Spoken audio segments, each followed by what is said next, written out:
வணக்கம் மாணவர்களே, நான் உங்கள் மரியா. இன்றைக்கி நம்ம கிளாஸில் 10ஆம் வகுப்பு பாடம் 1 உறவுகளும் சார்புகளும் அலகில் எடுத்துக்காட்டு 1 3 பார்க்க போகிறோம். கொஷின் பாருங்கள். A = x belongs to n. 1 less than x less than 4. என்ன கொடுத்துருக்காங்க? n அப்படின்னா நமக்கு வந்து இயல் எண்கள் என்ன நம்பர்லேருந்து ஸ்டார்ட் ஆகும்? 1லேருந்து ஸ்டார்ட் ஆகும். ஆனால் அவங்க கொடுத்துருக்க கொஷின் பாருங்கள். 1 less than = less than 4. 1 இதில் உள்ளடங்கியிருக்கா? இல்லை. இங்கே ஈக்குவல் இருந்தால் மட்டும்தான் 1 வந்து உள்ளே இருக்குன்னு அர்த்தம். அப்போ 1க்கும் 4க்கும் இடைப்பட்ட எண்கள் அப்படின்னு கொடுத்துட்டாங்க. அப்போ ஏயோட மதிப்பு என்னென்ன இருக்கும்?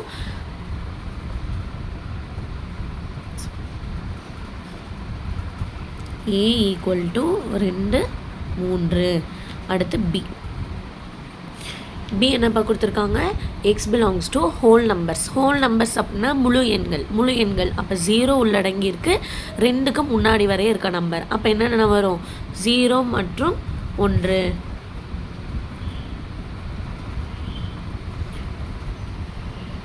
C என்ன கொடுத்துருக்காங்க? C வந்து நேச்சுரல் நம்பர்ஸ் கொடுத்துருக்காங்க. இயல் எண்கள் 3ஐ விட குறைவான எண்கள். அப்போ 1, 2. ABC 3மே நமக்கு கொடுத்துட்டாங்க. இப்போ கொஷின் என்னப்பா கேட்டிருக்காங்க? சப்டிவிஷன் 1ல் A cross B union C = A cross B union A cross C. அப்போ நம்ம ஃபஸ்ட்டு லெஃப்ட் ஹேண்ட் சைடு எடுத்துகிட்டு அதுக்கு ஒரு ஆன்சர் வரும், ரைட் ஹேண்ட் சைடு எடுத்துகிட்டு அதுக்கு ஒரு ஆன்சர் வரும். ரெண்டும் சமமா அப்படின்னு கேட்டிருக்காங்க.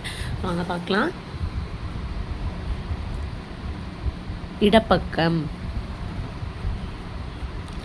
இடப்பக்கம் என்னப்பா கொடுத்துருக்காங்க? A cross B union C. First நம்ம ப்ராக்கெட்டில் இருக்கிறது தான் கண்டுபிடிக்கணும், அதுக்கப்புறம் தான் ஏயோட பண்ணணும். அப்போ B union C என்ன கொடுத்துருக்காங்க? B வந்து 0, 1 யூனியன் C வந்து 1, 2. இது 2 யூனியன் பண்ணால் என்னப்பா வரும்? 0, 1, 2.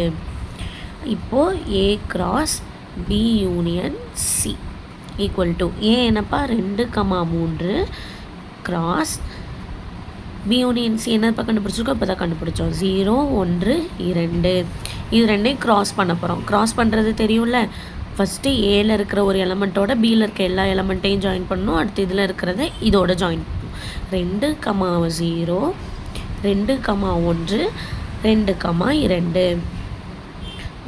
3, 0, 3, 1, 3, 2.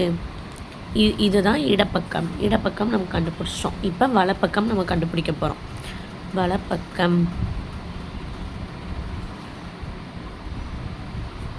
வலப்பக்கம் என்னதுப்பா கொடுத்துருந்தாங்க? A cross B union A cross C. First ஒவ்வொரு ப்ராக்கெட்டாக நம்ம சால்வ் பண்ணணும். இந்த ப்ராக்கெட் கண்டுபிடிக்கணும், இந்த ப்ராக்கெட் கண்டுபிடிக்கணும். அது ரெண்டையும் நம்ம சேர்ப்பு பண்ண போகிறோம். First A cross B கண்டுபிடிப்போமா?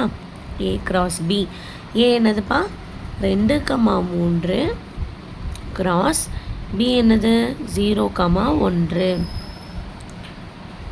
Cross பண்ணால் என்னையா வரும்? 2, 0, 2, 1, 3, 0, 3, 1.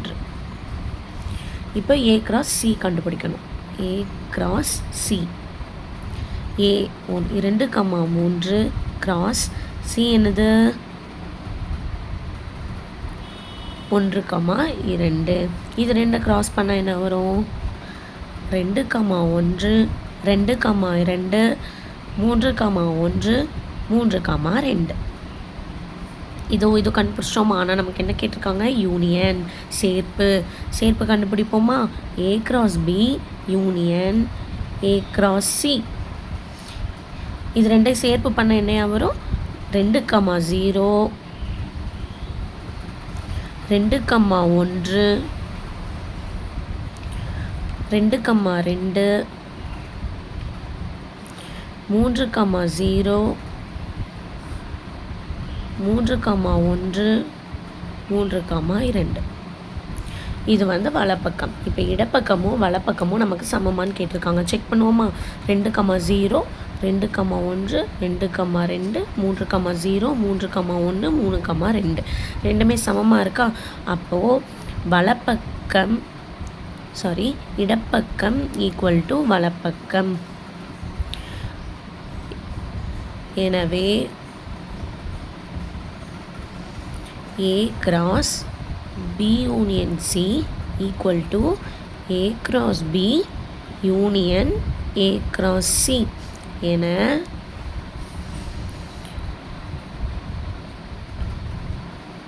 நிரூபிக்கப்பட்டது. அவ்வளோதான் இந்த சம். ஏதாவது டவுட் இருந்தது அப்படின்னா கமெண்ட்டில் கேளுங்க, நான் உங்களுக்கு பதிலளிக்கிறேன். தேங்க்யூ.